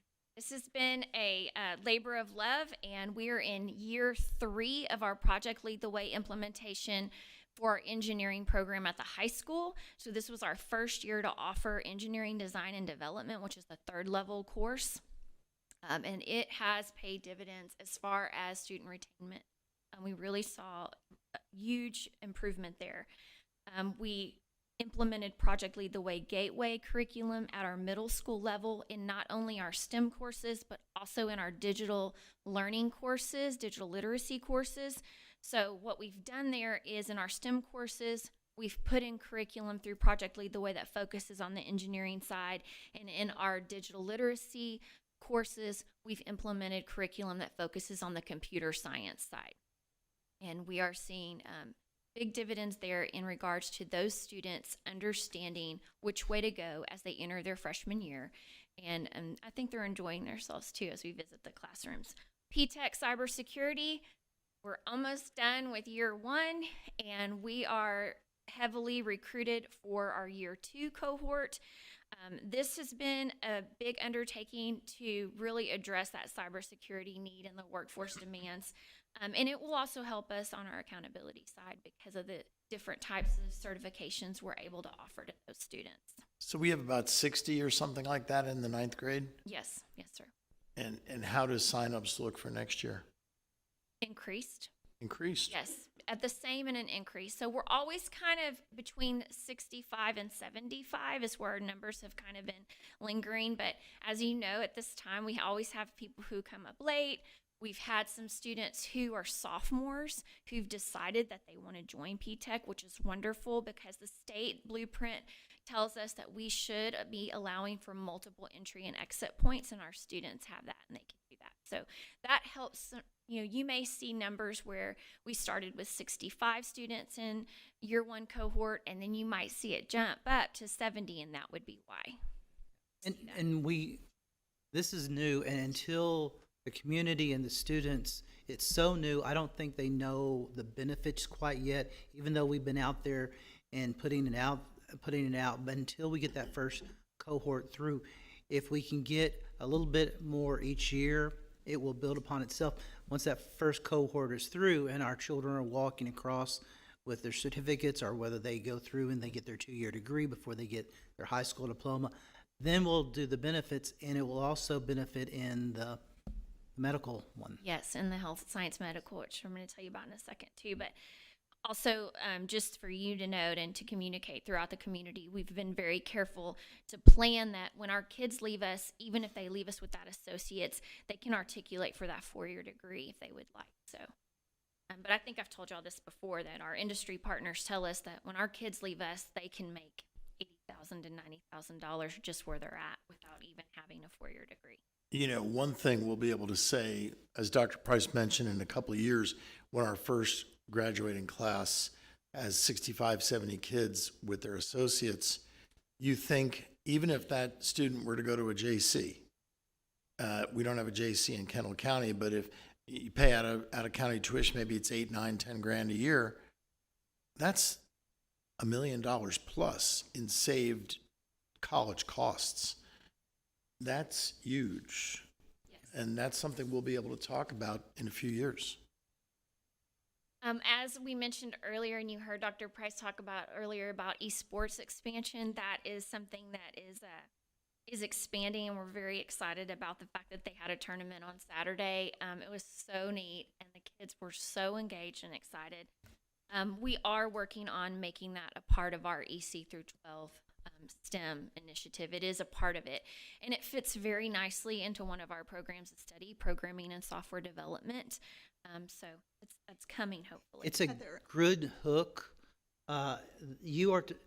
We had children in there that I bet were not participating in anything else, and they were participating in this. Little bitty kids, little ones, and they were so excited. Our technology department, everyone pulled together very. It was fun to watch. Y'all did a great job. It was big thanks to digital learning. They did an awesome job. So I did get a text message from a parent yesterday regarding the competition, and she says, I was so impressed with the setup. BISD really showed up for this event, and of course we are so thankful for all the teachers who put in their extra time for these kids. So it was good. I'll pass that on. I brought my 8-year-old, and he didn't understand why he couldn't enter. So it was exciting to see. We are also, and we've mentioned this to you before, starting our elementary Project Lead the Way program with our grade 5 launch curriculum next year. And one thing that really got me excited, just thinking of it, I've been excited, but I'm really excited because I think about the work that we're doing in the benchmarks we just saw, and how much this curriculum is going to enhance and enforce those math and science standards. And they're going to do it in a way that kids don't even realize, because the activities and the projects are so fun. They don't even understand that it's reinforcing these things, but it's going to be really exciting. So we're starting with grade 5. We're going to start with a robotics and automation unit and then hopefully work backwards and get into all of the grades. But our goal is to go early childhood 12. This is one way to do it. Our business program of study is going strong. I'm very happy to report Entrepreneurship Incubator is growing. I think our course requests for next year are really out of sight. It's like 125 students in entrepreneurship. Entrepreneurship and finance will continue to be a focus for us. We will still use our company that we've been using to guide our incubator work, which is called Uncharted Learning. We're very impressed with the work we've been able to do using them. And so we're going to add a piece of their curriculum next year to our business practicum class, and it's called Accelerator. And what it does is it takes those students who were able to get funding for their businesses in incubator, and it allows them to actually pursue the business in their practicum course. So we're really excited about that addition. And I think also that particular program of study has worked very hard in adding student credentials, student certifications to their program of study, and we're going to see some of those benefits this year as well. We've come up with some credentials that are on TEA's list that match very well with what we're trying to do with our students, and will make them more employable. One of the things that, as Heather mentioned, so many students want to be involved in in this course and some of the other ones she's mentioned, but that goes back to when we have our program evaluation and we talk about adding courses and adding sections and adding teachers. We're basing it on student interest and also what is the need of the community. But that's also when we start evaluating courses to eliminate. We look at student interest. We look at what the need is for the community. Is it a livable wage? Those type of things. So part of what we want to really get back into, and COVID kind of put this on hiatus, but is that we constantly evaluate what we're offering and how we can, what we are going to grow and what we are going to have to make the hard choice of cutting back on or eliminating. And that's really goes back to student interest, and it can't be because we have a teacher that we continue to offer it. It just doesn't work that way. And it's tough to make those decisions, but we have to for our kids. Something else we're really excited about, and we also want to thank you all for, is our agriculture facility. Really big wins. Just one feeding period in, we've had over 50 animal projects housed in that facility. They've participated in Kendall County and also some of the major livestock shows. They brought in over $30,000 at the Kendall County auction. And of course, we have expansion plans and booster club plans in progress. So that is a work in progress, but one that we're very excited about, and we would count as one of our big celebrations for this year. CTE is big on celebrations. We try to put something out every week in our communication about it. And so our ag facility is number one. One thing I wanted you all to know about the ag facility is it truly has evolved as a teaching facility. It's not just for club animal projects. That picture up in the upper right-hand corner and that group picture here is actually the HERF students came out, the Boerne High School ag students toured them through the facility, gave them lessons, little mini lessons, and it was wonderful. So really got their interest going. Work-based learning is a celebration for us, having that many external placements, all of the partnerships that we've been able to garner on behalf of our students. We feel like our students get to touch the world of work very early here in Boerne ISD, and we're really excited and proud about that. And we're going to continue to push work-based learning down and touch it more even in elementary school. Obviously, our PTECs. I'm very excited about our PTEC health science that's coming. We got our official approval from the state, so we'll be going into our planning year this coming year. So really excited.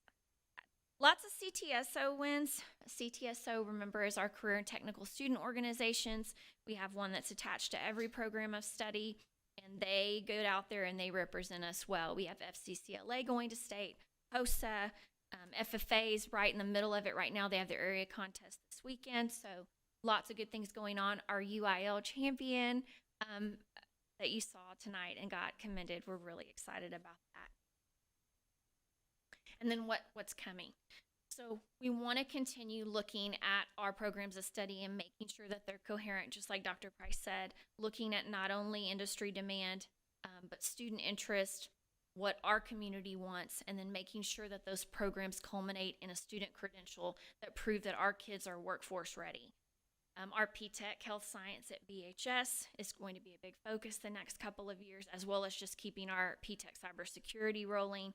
And then something that I haven't really, I've mentioned it, but I really want you all to know that we will have an increased focus on education and training because of the teacher shortage. And we know how important it is to grow our own, and we want to keep our students here.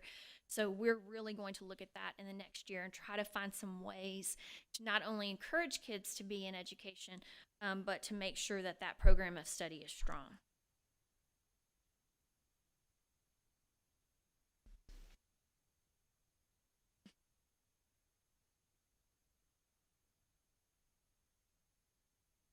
And executing the plan is resulted in so many benefits for BISD and our students. So thank you, and thank you for your excitement. And on behalf of CTE, thank you all for your support. We've come a long way. Just one more question, Heather. Under the ag facility, expansion plans in progress, what does that mean? It means we're having meetings with operations and finance to see how we can make it. Now, you put an emphasis on finance. Now, Wes, okay. He good. is looking Funny, somewhere. for sure, but we're going to work it out one way or the other. We're going to get it. Yeah, I think as many Fantastic. pens that we can open, we can fill. That's a pretty neat problem. I asked Larissa to share quickly with you some changes in the accountability system because I think it's something we need to be aware of, especially following what Heather has just shared with you. We're expanding. We've got great things going on, a lot of certifications, which in my mind would mean, we're going to find out differently. So as I mentioned in my earlier presentation, the STAR test is changing and it's being redesigned, but what's also changing is our accountability system. Let's see. So the A through F system was established by House Bill 22 in 2017 for the purpose of continually improving student performance. It requires that the standards and scaling and everything stay the same for at least 5 consecutive years. And according to TA, of course, this is the year for the refresh. There are no major changes to the STAR performance and the way of calculation or scaling, but what I am going to share with you this evening that there are some major changes when it comes to the CCMR component that we need to be aware of. So just as a reminder, CCMR is composed for, or Domain 1, I'm sorry, excuse me. CCMR is 40% of Domain 1 for high schools and districts. Although there is no change in the calculation, meaning that we get 1 point for every graduate that meets one of the 10 criteria. So SAT scores, TSI ready, IBCs, all of those things. There is no change to the way it is calculated, but the major change is coming to the way that they will scale the raw scores. Currently, the cut point for an A for CCMR has been set at a 60. So if you have a raw score of a 60 or higher, that guaranteed you an A, or basically all 40% of that Domain 1. And that has been consistent with the 60 by 30 goals that were set by the state. What I'm going to show you now is the proposed CCMR cut points and changes for this coming year. Now, reminder, CCMR, that is data that lags a year. So these are for graduates from 2022 that will be noted in our 23 accountability system. So these children are no longer with us in our buildings. So they're setting criteria and rules up to measure kids that are already gone. And you'll see it really doesn't make sense what they're doing and how they're doing it. And basically what we've been told through, and I know Larissa went. Yes, I was in Austin this morning and this afternoon at an accountability symposium, and this was a huge, huge topic of discussion. It's basically a done deal. I mean, we can Correct. propose. I think there's one more review, but pretty much TA was there saying that this is what's going to happen. Well, it's still based on the past, but what we're upset is they haven't told us the rules. and the kids are already gone, and now they're saying, hey, this is how we're going to measure those kids that are already gone, instead of continuing with the same criteria that they were measuring. I mean, if you're going to change the rules, at least you can say, hey, next 2 years from now, when this is how we're going to measure, because that takes, remember, it takes a year for them to go through. So even at this time next year, we'll just now be measuring the kids from this year. And so it's giving us no warning on how we can fix it. And I'm not really sure how you can, I mean, we do better than anyone around, and one of the best in the states in this, and we're going to struggle with it. So I can't imagine what's going to happen. So the proposed cut score now for 2023 for an A will be an 88%. So it's jumping from 60 to 88. So many of the recommendations today with TA were, can we phase this in? Can we not have such a large jump between 60 and 88? And basically, there was just no response. And So- by law, they are, what Maratha said is by law, they are required to redo this every 5 years, but they're not required to make that large of that a jump. huge jump, are not required even to address this. It's just to reevaluate the process every 5 years. So we did receive recently a report from one of our partners, Hillco Partners, and they showed us if we were to take last year's data from our high schools and impose the new 23 accountability refresh cut points, what would that look like for our campuses? So I'll be showing you the what if. What if last year's scores for this year's accountability system? So just as a reminder, Bernie High School, I'm going to start with Bernie High School. Their overall score in accountability was a 90, which equates to an A. Their Domain 1 score was a 93. Now again, STAR performance is 40%, CCMR is 40%, graduation is 20%, and those were their scores. So I believe their raw score at BHS was a 67. That gets scaled, and since it was above a 60, it was considered an A, a 92. But what if, these are the changes for Bernie High School, taking last year's data, using the 23 accountability change cut points. So as you can see, it would drop the overall Bernie High School score from an A to an 86, which is a B. And the biggest indicator and the biggest change is that CCMR component. Yes, ma'am. So although my preliminary data shows that we, Bernie ISD, made tremendous gains in CCMR, unfortunately, with these new rules, you won't be able to tell. Yes. Yes.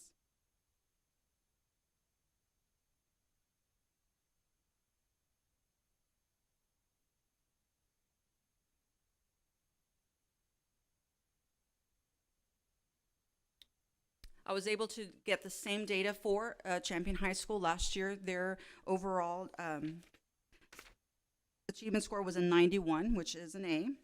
Their Domain 1 score was a 93, broken up by 92 STAR, 94 CCMR, and a graduation was 95. They had a slightly higher raw score than Bernie High School. And of course, it was above a 60, so it equated to an A.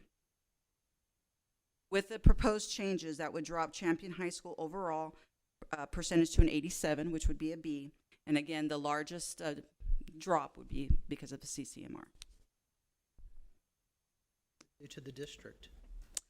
I don't have that calculation, but it's the same for high schools and districts. So yes, it would drop a Bernie ISD overall 94 to below an A, below 90. Going to have so many in the F category, or are they getting rid of F? But anyway. No, they're still keeping that. Okay, and this is a rhetorical question, and you don't have to answer it, but I'm wondering if in the process of, everyone wants rigor, everyone wants higher standards, and that's all well and good, but one almost has to wonder if TEA felt that too many districts were getting A's and B's, and so they want to knock them down. Well, it wonder. doesn't match their own goal. Like Larissa said, their goal, the state goal, is to get 60% of the population with degrees beyond high school of some kind. And so it doesn't even match that. And again, I really think it'd be difficult, but if they gave us, this is what it's going to be in 2 years, we could make some adjustments to try to get there. Here, we're going to get measured on something that we didn't know what they were going to do. Kids really made wonderful strides, but we had no way of knowing what it was going to be. It was a shot in the dark. It's So one of the this- worst things I've seen them do in a while. The symposium I went to today, led by Lead Forward, says, you know, when TA hands you lemons, you make lemonade. So they were trying to express, you know, how this could be used as a positive.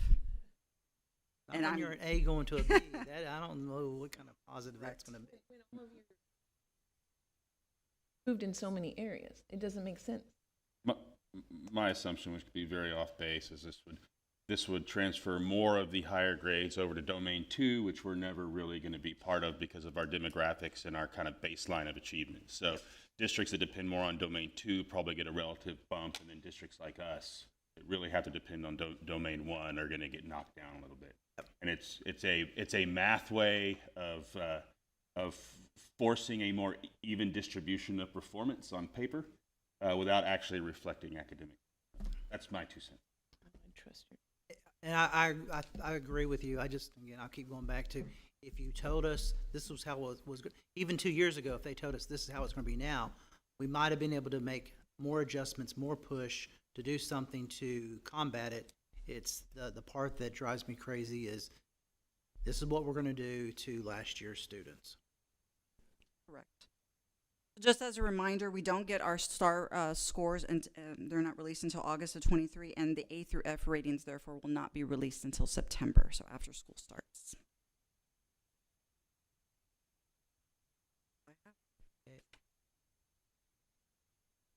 I'm sure Dr. Tidwell knows why that CCMR score was so low.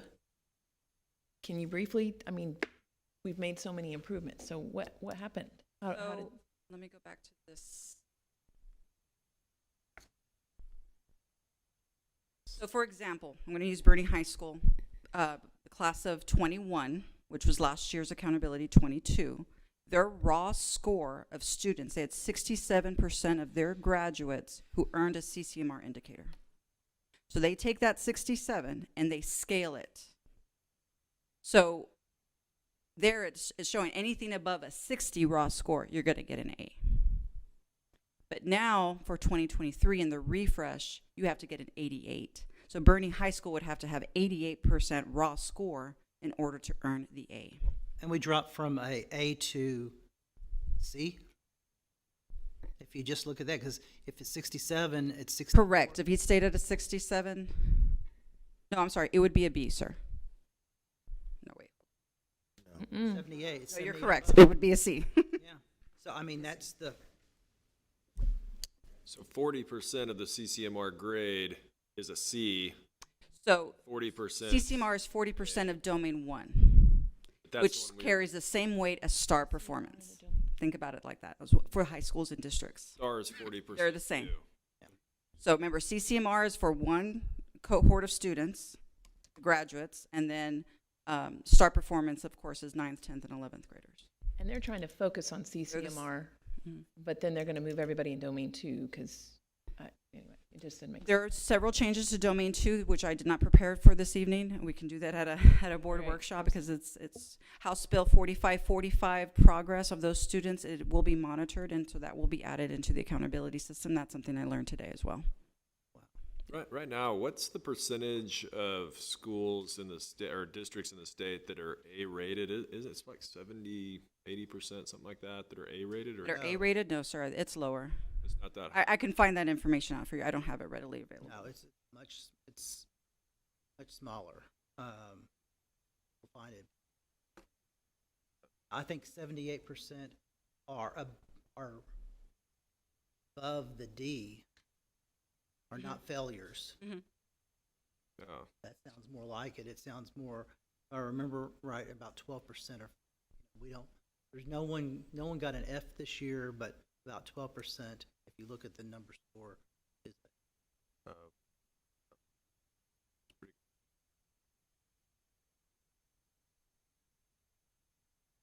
Any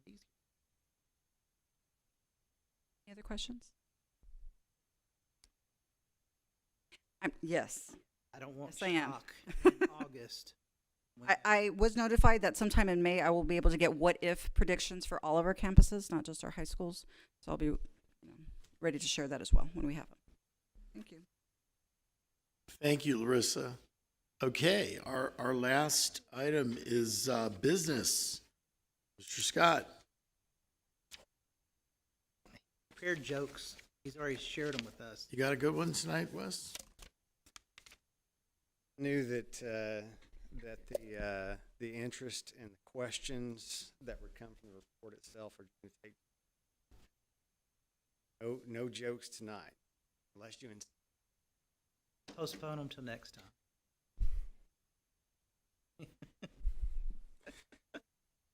you do have We don't want to. in front of you the results of operations financially through February this year. We're 67% through the year. We have no budget amendments this year. In the report, it does contain the donations that were given to the district this year, or in February, excuse me, to the tune of about $97,000.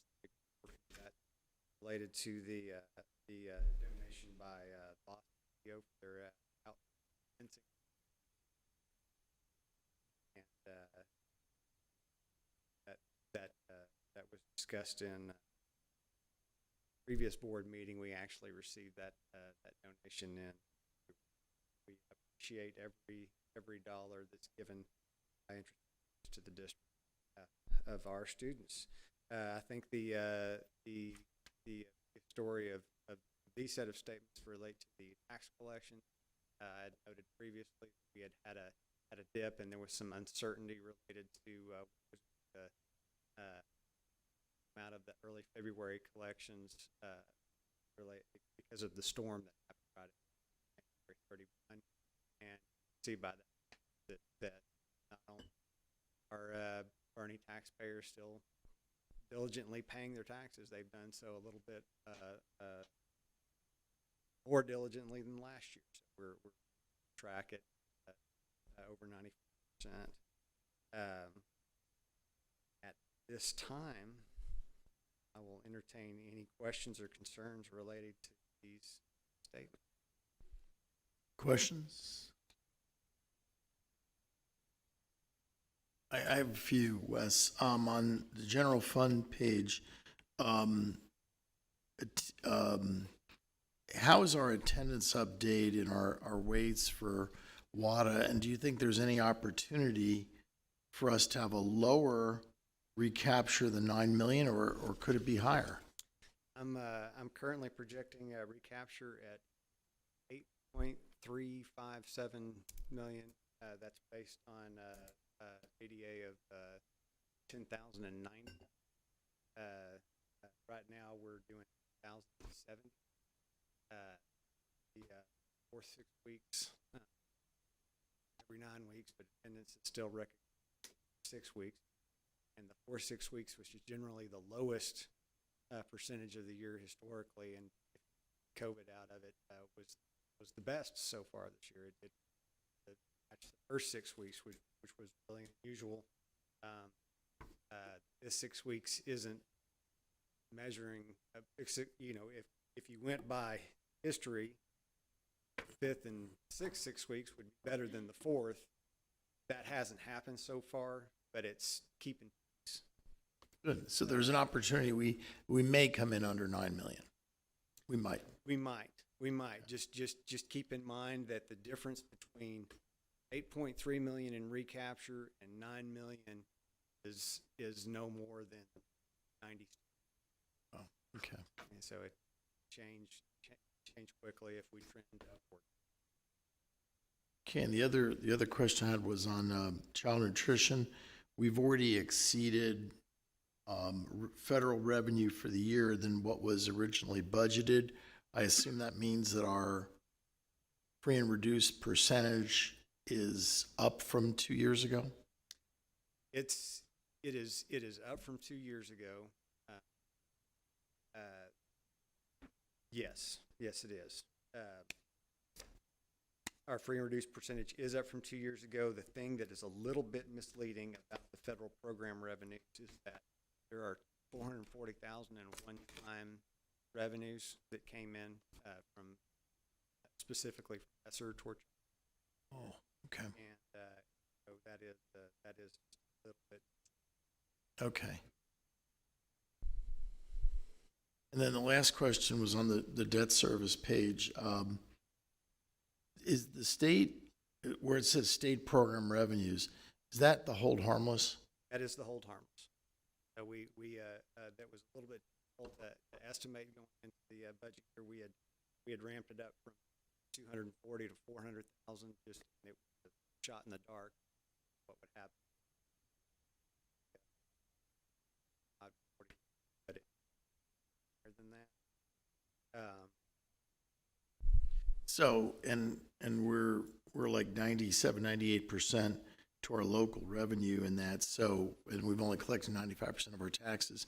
So does that mean we may have like a surplus this year and the debt, more coming in from debt service revenue than going out in payments?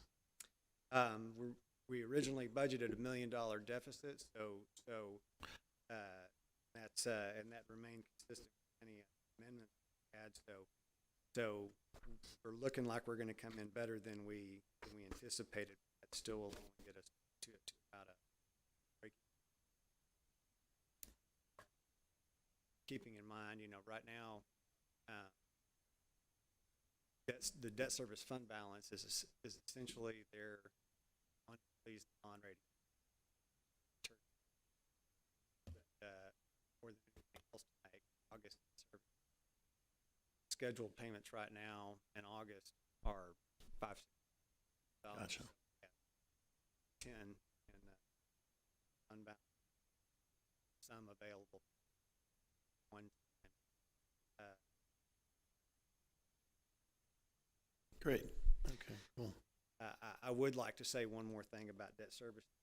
Where today, legislative update, there was I don't know the number. There's a Senate bill that was filed by today. It's a little bit scary. It would force a school district to adopt rate schedule debt, which is to say, right now the district a little over 21 scheduled debt. We would have to dramatically lower our rate if the strategy that we've past years of being flexible to give ourselves an opportunity. Yeah, it's like a sugar rush. It prevents you from knocking down your debt. How is that fiscally responsible? That makes no sense.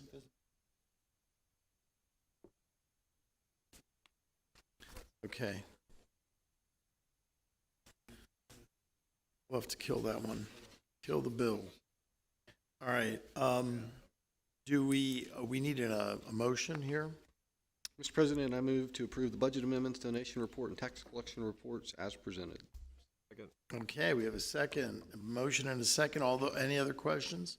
All those in favor say aye. Opposed, same sign. Okay, motion carries.